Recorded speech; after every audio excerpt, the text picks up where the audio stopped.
है ये कति मूल नाश होगा इसका, देख लेना कुछ दिनों। और जो ये बकवाद हमने कोठी बनाई बंगले बनाने में सारा जीवन बर्बाद कर दिया रिश्वत ले लेकर, अपने आत्माओं जब जजों तक के ऊपर उंगली उठ रही है कि ये रिश्वत लेकर के अन्याय करते हैं, तो अंत आ लिया कति मानवता का नाश हो चुका है। राजनेताओं का देख लो, मंत्री और मुख्यमंत्री इन बड़े बड़े सेंटर के मंत्रियों के ऊपर वो जेलों में पड़े हैं। झूठे सच है तो समय आने पर पता लगेगा। तो यदि ये सच है तो क्या जीवन है जीव का? कहाँ जाए गरीब जनता जब हमारे रक्षक ही भक्षक बन बैठे हैं? तो ये अज्ञानता के कारण है, ये नहीं है कि और बाकी सारे ठीक से। जिसका वहां बैठ कर दाव लगेगा कोई नहीं बख्शे। कोई का मतलब है कि अधिकतर हो चुके हैं, बहुतायत हो चुकी है ऐसे हमारे, लेकिन मिथ्या नहीं होते। ऐसी बात नहीं होती कि सभी बुरे नहीं होते, अच्छी आत्माएं हैं, उनकी कोई बसाती नहीं। गांव गांव में अच्छी आत्माएं हैं जो वहां पर भी पंचायतों में विशेष न्याय प्राप्त नहीं हो रहा। अच्छी आत्मा वहां भी रोती है कि अब क्या करें, सब जगह बात बिगड़ चुकी है। तो अब ऐसी स्थिति आवेगी कि प्रभुता की भूख खत्म होगी। समय लगेगा, थोड़ा सा होगा इस ज्ञान से ही, और बहुत ज़्यादा समय भी नहीं लगेगा, बहुत शीघ्र होगा, क्योंकि ये प्रचार बहुत अच्छी तरह हो रहा है।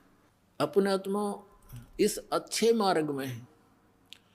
एक ये दास है जो सत्य बता रहा है। इस दास को छोड़कर जितने भी संत हैं या पंथ हैं वो अध्यात्म मार्ग से परिचित नहीं। उनके पास ये सत्य साधना नहीं, तत्व ज्ञान नहीं। अब जैसे पुण्यात्मा कितना ही अच्छा हॉस्पिटल हो और कितना ही नेक डॉक्टर बैठा हो बोलन में चालन में, लेकिन उसके पास ट्रीटमेंट उस रोग का है नहीं, तो खाक है वो हॉस्पिटल और खा क्या है वो डॉक्टर। फिर कितना अच्छा हो, कितना अच्छा बोलता हो, उसने क्या करेंगे हम? तो कहने का भाव ये है कि ये जो जड़ी है जन्म और मरण के रोग का नाश करने की, ये सतनाम है। सतनाम 2 अक्षर का है, जिसमें एक ओम है और एक तत्सांकेतिक है, और फिर एक आदि नाम जिसको सार नाम कहते हैं। और प्रथम ये मंत्र जो 7 नाम आपको दिए जाते हैं, जिनमें बीच में 5 नाम है। और ये कंप्लीट कोर्स अब स्टार्ट करना था। परमात्मा ने कहा था कबीर साहब ने धर्मदास जी से कि धर्मदास तो 1,00,000 दुहाई, और ये सार शब्द की दबार न जाई। ये सार शब्द बार जो पढ़ी बिचली पीढ़ी हंस नीतर ही। फिर क्या बताया दूसरे अध्याय में कि धर्मदास मोरी 1,00,000 दुहाई, ये मूल ज्ञान की दबार ना जाई। मूल ज्ञान बार जो पढ़ी ये बिचली पीढ़ी हंस नीतर ही।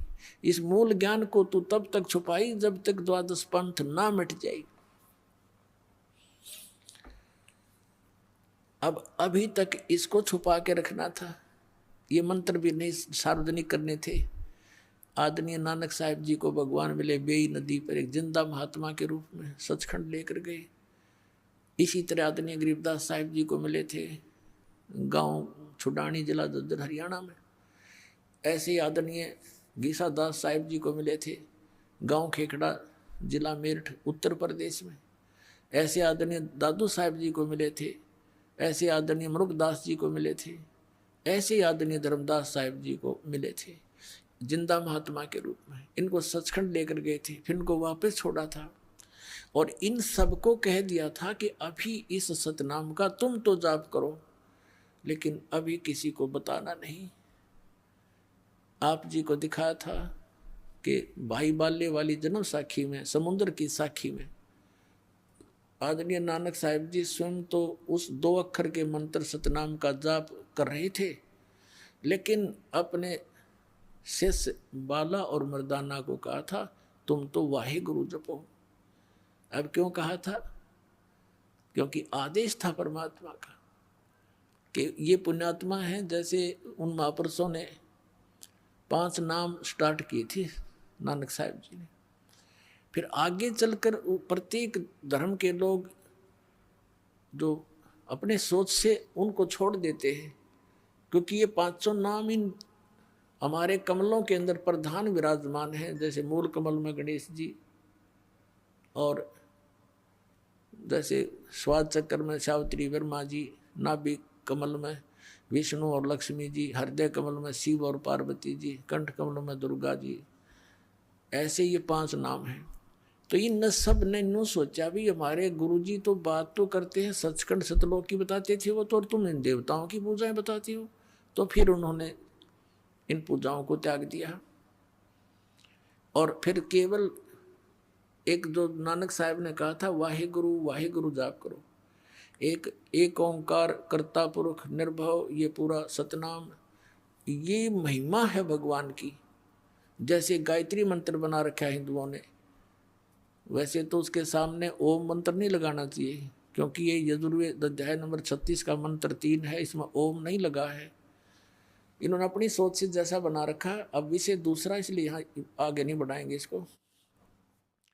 तो वहाँ नानक साहिब जी स्वयं तो वो सतनाम का जाप कर रहे हैं और शिष्यों को बना कर रहे हैं, और साथ में सार्वजनिक भी कर दिया कि कोई आने वाला इस समय के लिए कि हमें फिर पहचान जाएंगे कौन सा मंत्र है वो 2 अक्षर का और जिससे मोक्ष हो सकता है। और उस समय क्यों किस कारण से ये नहीं दिया गया सिख समाज में, और अब ये दास बताएगा वो सब कारण, सब रीजन, क्योंकि इस दास को परमात्मा ने भेजा ही इस उद्देश्य से है कि इस समय में सबको वो ज्ञान गूढ़ बताऊं जो परमात्मा के बच्चों ने, उन महापुरुषों ने अभी तक छुपा कर अपने घर में दबा जरूर दिया, अपनी अमृतवाणी में छुपा लिख रखा सबने। जैसे आदरणीय नानक साहिब जी ने प्राण संग्रही बनाई थी एक पुस्तक, और उसको सिंगल द्वीप के राजा शिवनाभ से कह दिया था कि ये मेरा शरीर समझ लेना, मैं आपका गुरु हूँ। गुरु को कितना आदरणीय रखा जाता है, तो ये मेरा शरीर समझ लेना जो मैं प्राण संगली यानी एक ग्रंथ लिखकर आपको दे रहा हूँ, जिसके अंदर सारा भेद था। ये 2 मंत्र का अक्षर का मंत्र भी उसमें क्लियर लिखा था, उसकी वे ऑफ वर्शिप भी लिखी थी। तो 5वें गुरु अर्जुन देव जी को जब लगे ग्रंथ साहब की सब वाणियों को इकट्ठा करके जल्द बनाने में, ये ग्रंथ साहब बनाने लगे, तो वो भी देखा उन्होंने मंगा करके शिवनाभ राजा से, लेकिन उसके अंदर वो मंत्र जाप था 2 अक्षर का, जिसको समुद्र की साखी में नानक साहब जी जाप कर रहे थे, और मर्दाना ने भी वो गलती से जाप करना शुरू कर दिया था।